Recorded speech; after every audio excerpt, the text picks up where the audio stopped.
Hey everybody, I have a video here for you today. But before I begin on the subject matter, and you all know what's coming, I'd just like to say a few things about my channel. I have about, I get maybe 500-600 new subscribers a week, and I haven't really reviewed my channel and what goes on here for quite a while, so I'll just think I'll do it today. First, welcome. Appreciate all the interest in what I have to say. What kind of videos do I make? Well, back in my hockey playing days, I suppose we would describe somebody like me as a lunch paler. And that's what we called hockey players of a certain type. And that's the way I would describe myself as an uploader. A lunch paler is not the flashiest, not the guy with the best stats, but somebody who just shows up every day and does the job. That's how I guess I would describe myself. I don't take a lot of time with the production value of my videos. I just try to pack information into it in a clear, concise way and make videos on what people are interested in. They're interested in seeing these ancient sites and thoughts on the current history that we are taught. So that in review is how I make videos, and I also make videos of my friends performing around Las Vegas, and I enjoy doing that. The description of my channel is a look at ancient history without agenda or bias, and videos from the entertainment capital of the world, Las Vegas. That's just what my channel has always been. I love music. I'm old enough to remember when MTV started making music videos as a young person, and I thought that was so cool, and now I can just hold up my phone and broadcast the music video to the world. The coolness and the novelty of that hasn't worn off on me. So you will find music videos on my channel, and you will find videos about ancient history, and that is what my channel is all about.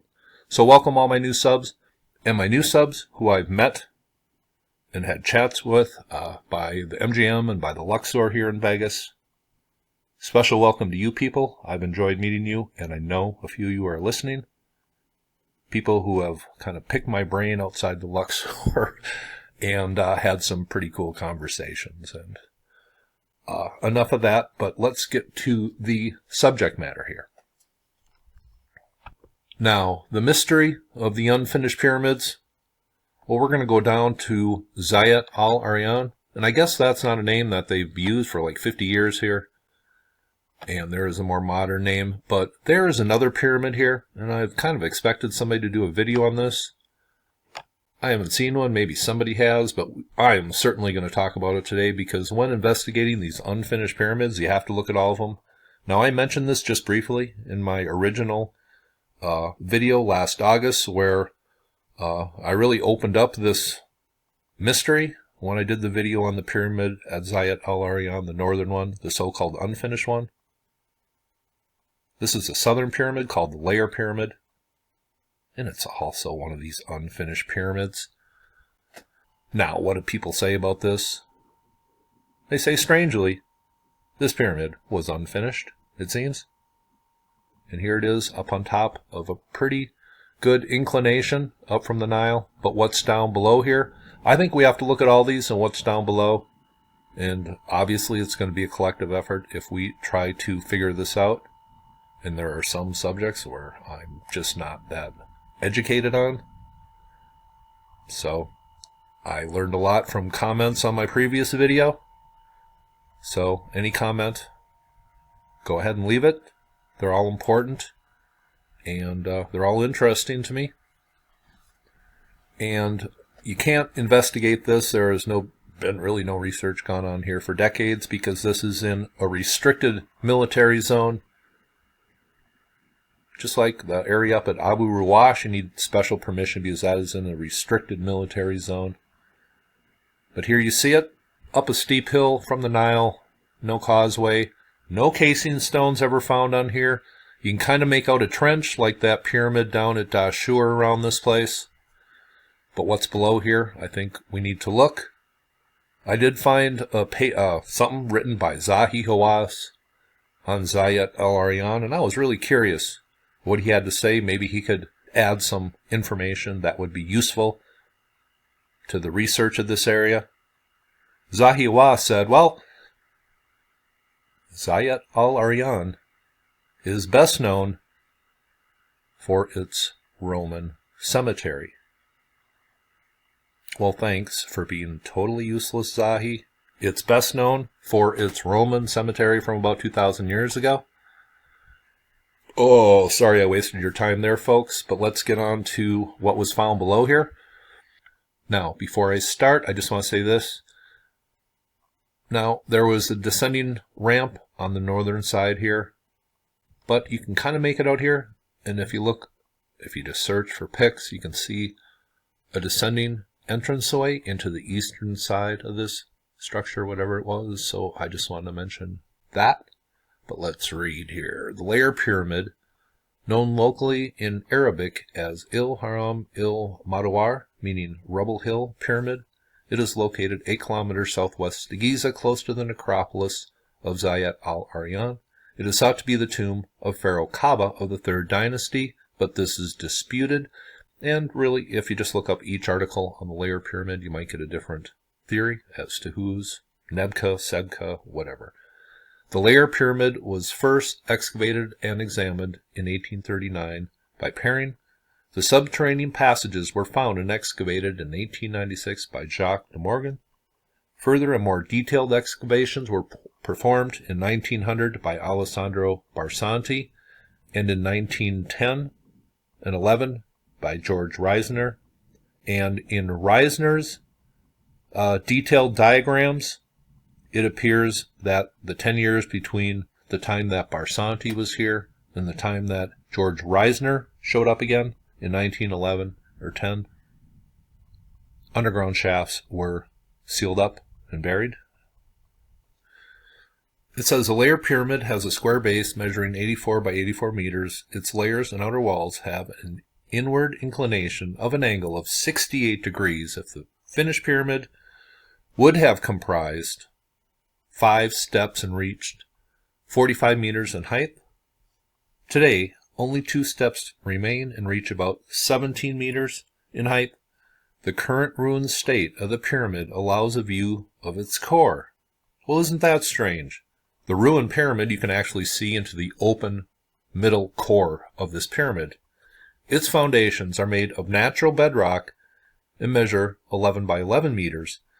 These are surrounded by layers made of mud bricks. Each layer is 2.6 meters thick. It is disputed if the pyramid was finished. It says Egyptologists such as Rainier Steidelman believe that the pyramid was finished, but others such as Miroslav Werner think the building was left unfinished because of the pharaoh's sudden death. Now, here is what they theorize the pyramid may have looked like, based on the inclination of all that remains. They theorize it to be a step pyramid.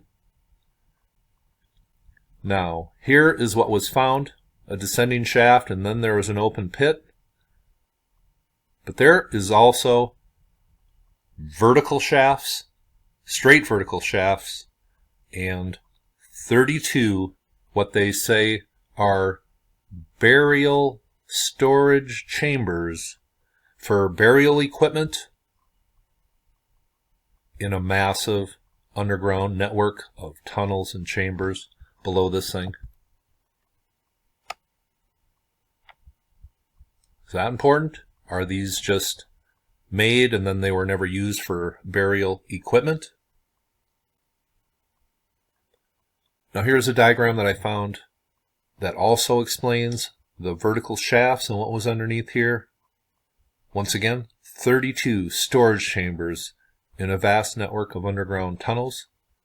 If that doesn't sniff of the Serapeum, I don't know what does, but here are the diagrams, and I will leave a link for this article where these diagrams appear. I think this is an excellent article, and it's related to the one I used in the video from a couple days ago from that author, but shows the underground network of tunnels and passages and burial equipment storage chambers, according to some. But this looks like another pyramid, and I'll get to that in a second here. But this vertical shaft here, apparently somebody, one of those researchers got down here, and then 10 years later, I think it was Reisner came, and he only got down to the first horizontal shaft, leading some to speculate. Common sense says that this was just sealed up or buried over the 10 years between researchers' trips to this place. But this is fascinating. This is what it looks like here, these underground diagrams. Now, this is Tour Egypt, and I will leave a bunch of links below if I can here. This is a pic of it, and these bricks here that are near the descending shaft opening, they are totally uneven. They're kind of an inclination downward, and that is true with a lot of these strange structures. They are not built on even ground for some reason. Yet Egyptologist says there is a pyramid up here that was built and taken down. Does that make any sense? Well, let's just go further down here.